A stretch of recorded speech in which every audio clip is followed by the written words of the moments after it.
So ayun, mga kababayan, kumusta po kayo? Magandang umaga, magandang gabi, magandang hapon, magandang tanghali kung saan man po kayo ngayon.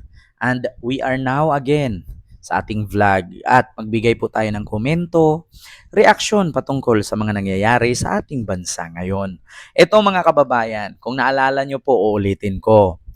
Si Bato de la Rosa po ay nag-post po ng isang AI-generated video na kung saan ito po'y peke. Ito po'y gawa lamang at edited. Ang video pong naturing estudyante na ini-interview at nag-react di umano para sa impeachment ni Sara ay pinost po ni Bato at ang sabi, buti pa ang bata nakakaintindi sa pangyayari patungkol sa impeachment. Kasi according doon sa video mga kababayan, ang bata kasi ay nagsasalita na dapat daw hindi ituloy ang impeachment kasi ganito ganyan, bakit si Sara lang daw ang iniimbestigahan at i-impeach, marami naman din po daw mga public official or government official na meron ding confidential fund at hindi lang daw millions kundi billions pa daw. Oo, so sabi ni Bato, buti pa ang bata nakakaintindi sa pangyayari. Ngunit mga kababayan, yun po ay peke at yun po ay tinatawag na AI generated. So ngayon mga kababayan, sumagot nga itong si Bato. At ang sabi, ayan po mga kababayan, no, ayan po yung sagot ni Bato. Pakita ko sa inyo. Wait lang ha. Bubuksan ko mga kababayan. Sumagot po si Bato. At ang sagot ni Bato, mga kababayan, ito po. Bubuksan ko lang ha para makita ninyo. Ayan. Ito po ang sagot ni Bato, mga kababayan. So, ang sagot niya dito, ayan, nilapit ko ha sa screen. Ayan, yan po ang sagot ni Bato. So, ang sagot niya, I don't care if this post is AI generated or Manobo generated. Because I am not after the messenger. Actually, hindi po ito messenger. Hindi daw siya after doon sa nagsalita na bata. I am not after the messenger. I am after the message. So please don't shoot the messenger without reading the message that he delivers. Actually, mga kababayan, wala daw siyang pakialam at hindi daw siya after sa messenger, yung batang nagsasalita. Kasi daw, wala daw siyang pakialam kung AI generated daw yon or peke daw yon or edited. Kasi ang atin daw tatalakayin at ang ating bigyang pansin ay yung sinabi ng bata. Ngayon ba to, masabi ko, tanga ka. Kaya sa sobrang katangahan ni Bato, mga kababayan, nag-comment, no? Nag-react itong kabataan party list na si Raul Manuel. Representative Raul Manuel. Ano nga ba ang reaction ni kabataan party list Raul Manuel, mga kababayan? Sabi ni Bato, buti pa ang mga bata nakaintindi sa pangyayari, makinig kayo mga yelo at mga komunista. Sorry. Na makinig kayo mga dilawan at mga komunista. So ngayon na-trigger itong kabataan representative na si Raul Manuel. At ang sabi niya, senador ba to? Senador ba ito? Or senador ba to? Senador ba ang ganyang klase? Sa madaling salita, mabuti pa ang mga bata nakakaintindi na may mga ganyang gumawa at magpakalat ng AI-generated videos para malinlang, para manlinlang ng kapwa. So, ngayon mga kababayan, nag-react itong kabataan party list or isang kongresista na si Raul Manuel, representative ng kabataan party list na sabi kasi ni Bato, buti pa daw yung bata doon sa video, no? Nakakaintindi sa pangyayari.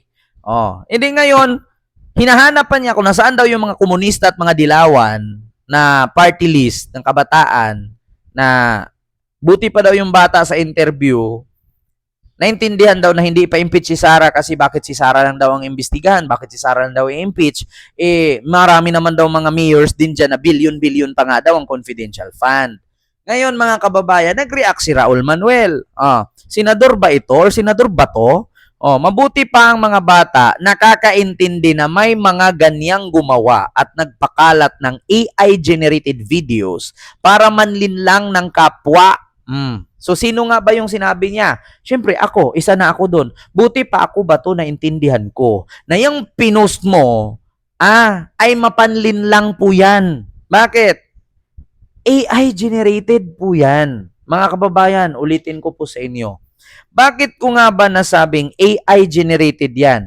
Marami po kasing ganyan mga kababayan na kumakalat ngayon sa social media. Guys, sa gawaan ng pyramid. Oh, katulad nito. Trabaho namin dito, Mm. nabuo kami ng pyramid. Mm. Mahirap maging OFW pero kakayanin para sa pamilya. Oh. Guys, ayan yung tinrabaho namin dito. Nabuo kami ng pyramid. Oh. Mahirap maging OFW pero kakayanin para sa pamilya. Oh, nakita ninyo? Yan po, ganyan ay AI generated po yan. Paano nangyari na nag-OFW ang isang Pilipino doon sa Egypt at mag-OFW ka, gagawa ka ng pyramid, ipanahon pa ni Kupong-Kupong, wala pa, hindi pa pinanganak si Kupong-Kupong, may pyramid na. Magtatrabaho ka doon, OFW, sa ganyan kainit, gagawa kayo ng pyramid. Ganyan ang AI generated. So kung maniwala ka sa ganito, malilinlang ka. So wala po itong pagkaiba doon sa bata na nagsalita na pinagtanggol si Sarah kasi AI po yun. Bakit ko nasabing AI? Yung background na palengke nung bata na may mga tumatakbong sasakyan or mga mekaniko o mechanics or mga sasakyan, mga tok-tok, ganon, mga e-jeep, e-bike, ay sa Thailand po yun. So paano po nangyari na isang estudyante ng Thailand nakapag-react sa impeachment ni Sarah? Paano nangyari yun? Katulad nito. Isang OFW daw siya sa Egypt. Ang trabaho niya, gagawa ng pyramid. So maniwala ka na may Pinoy pang gagawa ng pyramid. Ang pyramid ay matagal nang nabulok. Matagal nang tinayo ito. At sinong tanga na magtrabaho doon, mag-apply, maggagawa ng pyramid, lalatiguhin ka, papaluin ka, magbubuhat ka ng malalaking bloke. Ito pa. Content creator ka. Ito pa. Trabaho namin. Content. Guys, tatakas yung mga tropa natin sa gawaan ng pyramid. Ayan, kinandagat. Namin sa ibang bansa, mag-OFW para sa pamilya. Kita nyo, mga kababayan? Tatakas daw sila habang gumagawa ng pyramid. Hinati. Tapos makita mo si Moises. Mag-OFW. Ayan, Sa ibang bansa, mag-OFW para sa pamilya natin dyan sa Pinas. Guys, tatakas kami sa gawaan ng pyramid. Ito, pinabuka na yung dagat. Tama na ako sa pagtakbo. Nagulat ka, mga kababayan. Sila daw ay mga OFW na gumawa ng pyramid pero tumakas daw sila kasi hinati na ni Moises ang dagat. So paano nangyari dyan na hinati ni Moises ang dagat, ipanahon pa, hindi pa pinanganak si Jesus nung panahon na yan. So bakit siya napunta dyan? Kasi AI generated po ang tawag dyan. Nalilinlang po. Kapag maniwala ka dito na kasama niya si Moises, tanga ka. Diba? Para kang si Bato. Ayan tignan mo, tinusok ni Moises ang tungkod, nahati ang dagat. So paano masabi na totoo ito? Ganyan din po yung video ng bata na in-interview di umano ng isang vlogger at nagkomento patungkol kay Sarah at pinagtanggol si Sarah na which is yung bata ay hindi Pilipino kundi yun po ay Thailander. So paano mo nangyari? At yun nga ang sabi ni Representative Raul Manuel. Sasabi ni Bato, buti pa ang bata nakakaintindi sa pangyayari sa impeachment. Makinig kayo mga dilawan at mga komunista. Kaya sumagot ngayon itong Kabataan Representative Party List na si Senador si Representative Raul Manuel. Ang sabi niya, senador ba si Bato? Senador ba yung ganyan? Mabuti pa ang mga bata nakakaintindi na may mga ganyang gumawa at nagpakalat ng AI-generated videos para malinlang ng kapwa manglinlang. Di ba? Na which is si Bato. Lilinlangin mo ang tao. Okay lang ang mga kabataan nakakaintindi. Paano kung mga matatanda? Alam naman po natin na ang mga DDS, mga bubo yan. Pag sinabi ni Bato na ito, namatay na si Digong, maniwala yan sila. Pag sinabi ni Bato dyan na si Sarah Binarel, maniwala yan sila kasi mga DDS nga.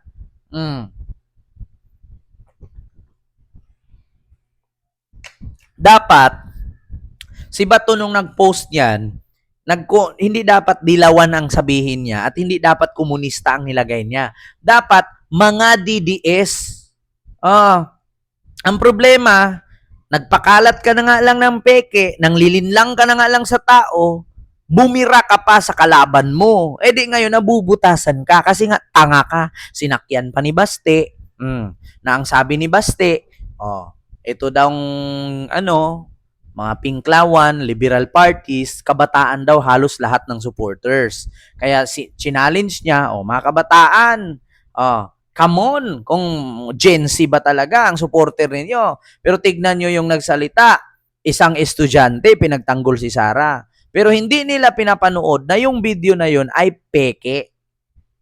So yun lang mga kababayan, nabutata, na real talk ni Representative Raul Manuel, si Bato de la Rosa. Senador ka, nagpakalat ka ng fake news. So nakakahiya ka. Yun lang. Salamat.